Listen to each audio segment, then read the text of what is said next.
We've already seen the comparison and camera comparison between the Note 5 Pro and P20 Lite. Now it's time to compare the performance of these two phones. As usual, we start both the phones in airplane mode and connect it to the same Wi-Fi network and no apps running in the background. The Redmi Note 5 Pro comes with either 4 or 6 gigs of RAM along with the Snapdragon 636 octa-core processor. We have the 4 gig variant with 64 gigs of storage. The P20 Lite comes with Huawei's own octa-core Kirin 659 chipset with 4 gigs of RAM but 32 or 64 gigs of storage.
Redmi Note 5 Pro is the faster one to start off with and it maintains a lead and finished lap 1 first with a time of 2 minutes and 12 seconds, while the P20 Lite finished lap 2 with a time of 2 minutes and 32 seconds.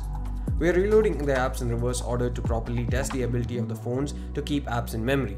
Redmi Note 5 Pro does very well and keeps all games in memory but does seem to have an issue with touch in between. We repeated the test several times and this was present in the second lap for some reason in all of them. It also hiccuped when loading the YouTube app, which needed us to minimize it and reopen it. The P20 Lite didn't have any loading or touch issues, but it didn't do as good a job at keeping games in memory and had to reload games from Subway Surfers onwards.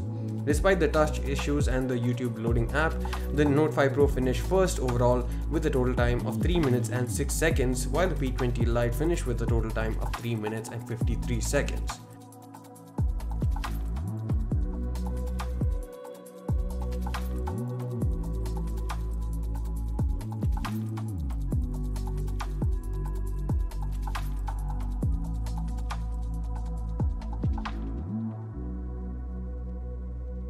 The Note 5 Pro does have an edge in terms of RAM management as well as the overall speed. The 6 gig version should also be a bit better, but it's also important to note that the Note 5 Pro has been on the market for almost 2 months now and the performance has also been optimized with updates. The P20 Lite should also improve a bit with further software updates. While these tests show the true power of the phones, in day-to-day lives the phones won't be tested as much and you may not find that much difference in terms of speed. You can find the purchase links for both the smartphones from the link in the description below. Thanks for watching this video. See you again in the next one.